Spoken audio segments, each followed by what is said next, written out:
تو ہمارے خاندان کی طرف ہی جھکیں گے۔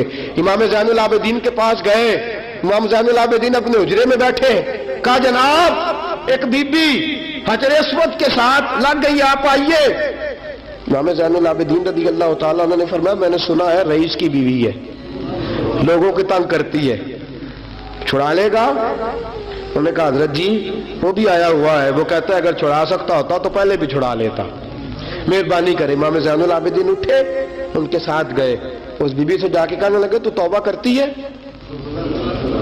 توبہ کرتی ہے؟ کہنے لگی کرتی ہوں۔ امام زین العابدین کے ہاتھ اٹھے، لفظ کیا ہے؟ یا اللہ تو جانتا ہے نا میں کون ہوں۔ لفظ کیا ہے؟ امام زین العابدین کی دعا سنو، دعا پر میں مولا تو جانتا ہے میں کون ہوں، میں کون ہوں۔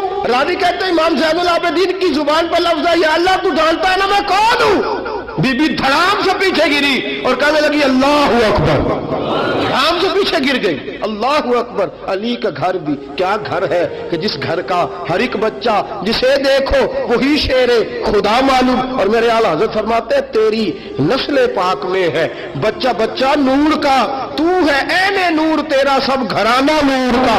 جناب امام زین العابدین رضی اللہ تعالیٰ عنہ کیا کہتے ہیں؟ یا اللہ تو جانتا ہے نا میں کون ہوں۔ ایک وہ تھے جو مٹ گئے، مٹتے ہیں، مٹ جائیں گے، مٹتے ہیں، آدھا تیرے نہ مٹا ہے نہ مٹے گا کبھی چرچا تیرا۔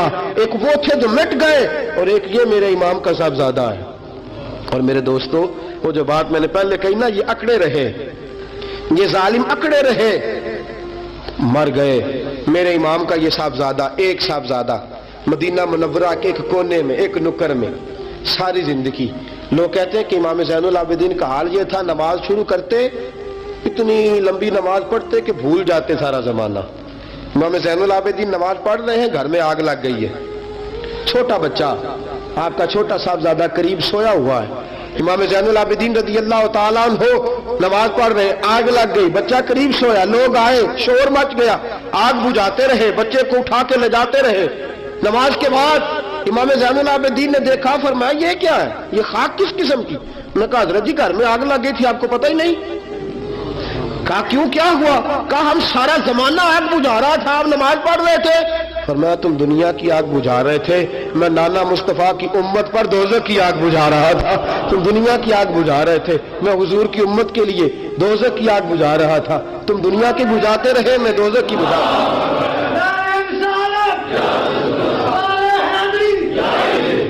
یہ امام زین العابدین ہے، وہ سارے مٹ گئے۔ اور یہ امام کیسی عاجزی، کیسی انکساری، حضرت امام حسن بصری، یہ خلیفہ ہیں امام زین العابدین کے بھی اور خلیفہ ہیں حضرت امام باقر کے بھی۔ امام باقر امام زین العابدین کے بیٹے ہیں، امام جعفر صادق ان کے پوتے ہیں۔ حضرت امام زین العابدین رضی اللہ تعالیٰ عنہ کے بارے میں حضرت حسن بصری فرماتے ہیں کہ رات کا سناٹا تھا، کعبے میں اس وقت اتنا راشن نہیں ہوتا تھا، میں قریب ہی ٹھہرا ہوا تھا، آدھی رات کا وقت ایک نوجوان کے رونے کی آواز آئی، یا اللہ میرے گناہ بخش دے، یا اللہ مجھے معاف کر دے، یا اللہ مجھے معاف کر دے۔ وہ چیختا۔ امام حسن بصری فرماتے ہیں کہ میں سویا ہوا تھا اپنے حجرے میں، کعبے کے قریب ٹھہرا ہوا تھا۔ فرماتے ہیں کہ میری اس نوجوان کی آہوزاری کی وجہ سے میری آنکھ کھل گئی، اس کی طلب کی وجہ سے میں اٹھا۔ وہ فرماتے ہیں کہ میں نے سوچا بہت بڑا کوئی گناہگار آ گیا ہے۔